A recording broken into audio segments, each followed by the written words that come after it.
नमस्कार दोस्तों। आज टी20 वर्ल्ड कप 2026 के दूसरे सेमीफाइनल में विश्व क्रिकेट की दो सबसे महाबली टीमें भारत और इंग्लैंड के बीच मुंबई के ऐतिहासिक वानखेड़े स्टेडियम में एक ऐसा सांस रोक देने वाला महामुकाबला खेला गया जिसने क्रिकेट के इतिहास के सारे पुराने रिकॉर्ड्स और रोमांच की सीमाओं को ध्वस्त कर दिया। इस हाई वोल्टेज जंग की शुरुआत एक बेहद महत्वपूर्ण टॉस के साथ हुई, जहां भारतीय टीम के कप्तान सूर्य कुमार यादव ने टॉस जीतकर मुंबई की इस रणों से भरी पिच पर पहले बल्लेबाजी करने का एक अत्यंत साहसी और रणनीतिक फैसला लिया। मुंबई के ऐतिहासिक और समंदर की लहरों से घिरे वानखेड़े स्टेडियम में जब आईसीसी पुरुष टी20 विश्व कप 2026 के दूसरे सेमीफाइनल की शुरुआत हुई तो माहौल किसी उत्सव से कम नहीं था। भारत की ओर से पारी का आगाज करने के लिए जब युवा सनसनी अभिषेक शर्मा और तकनीक के धनी संजू सैमसन की सलामी जोड़ी ने बाउंड्री लाइन पार कर मैदान के बीचों बीच कदम रखा तो वानखेड़े का कोना कोना इंडिया इंडिया के गगनभेदी नारों से इस कदर गूंज उठा कि लगा मानो पूरा मुंबई शहर एक ही स्वर में बोल रहा हो। वानखेड़े स्टेडियम की उस ऐतिहासिक शाम समंदर की नम हवाओं के बीच जब भारत की पारी शुरू हुई तो पूरा स्टेडियम किसी उबलते हुए ज्वालामुखी की तरह दहक रहा था। भारत के लिए पारी का आगाज करने उतरे युवा सनसनी अभिषेक शर्मा, जो अपनी निडर और बेखौफ बल्लेबाजी शैली के लिए आधुनिक क्रिकेट में एक नई पहचान बना चुके हैं। उन्होंने मैच की बिल्कुल पहली ही गेंद पर वह करिश्मा कर दिखाया जिसकी कल्पना शायद इंग्लैंड के कट्टर प्रशंसकों ने भी नहीं की थी। सामने दुनिया के सबसे घातक और रफ्तार के सौदागर जोफ्रा आर्चर थे, जो अपनी 145 किमी घंटे की आग उगलती गति से किसी भी बल्लेबाज के मन में खौफ पैदा करने की क्षमता रखते हैं। लेकिन अभिषेक आज किसी और ही मिट्टी के बने थे।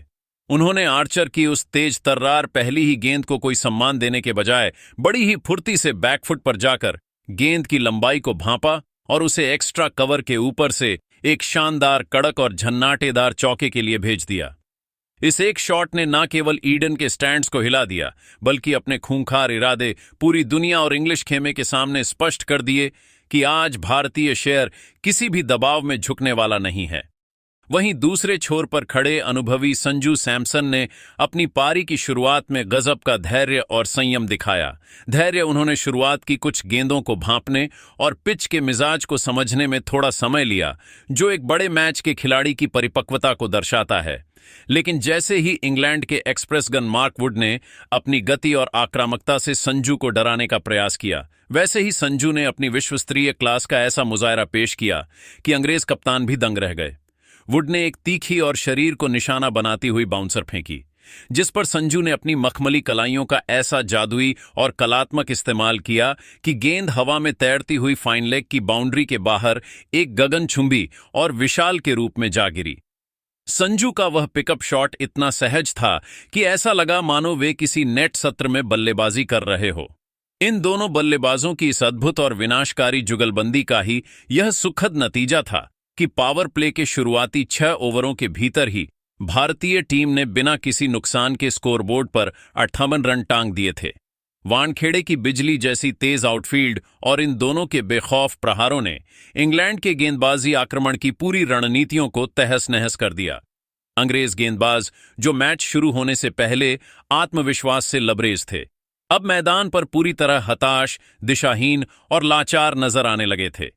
हैरी ब्रूक के चेहरे पर चिंता की लकीरें साफ देखी जा सकती थीं, क्योंकि भारत ने इस सेमीफाइनल मुकाबले में एक ऐसी प्रचंड शुरुआत हासिल कर ली थी जिसने भविष्य की एक बड़ी और ऐतिहासिक पारी की नींव रख दी थी। वानखेड़े स्टेडियम की वह शाम गवाह थी एक ऐसी बल्लेबाजी प्रदर्शनी की जिसने आधुनिक टीवी क्रिकेट के व्याकरण को ही बदल कर रख दिया। भारतीय सलामी बल्लेबाज अभिषेक शर्मा आज किसी साधारण प्रेरणा से नहीं, बल्कि एक अलग ही फौलादी मिट्टी से निर्मित लग रहे थे। उन्होंने मैदान के हर कोने में की ऐसी मूसलाधार और प्रलयकारी बारिश की कि वानखेड़े में मौजूद दर्शकों को अपनी पलकें झपकाने तक का मौका नहीं मिला। उनकी बल्लेबाजी में वह आदिम शक्ति थी जो गेंदबाजों के आत्मविश्वास को जड़ से उखाड़ देती है। अभिषेक ने मात्र 22 गेंदों के भीतर अपनी तूफानी और विनाशकारी 50 पूरी की, जिसमें 5 विशालकाय और गगनचुंबी शामिल थे। इनमें से कुछ तो इतने ऊंच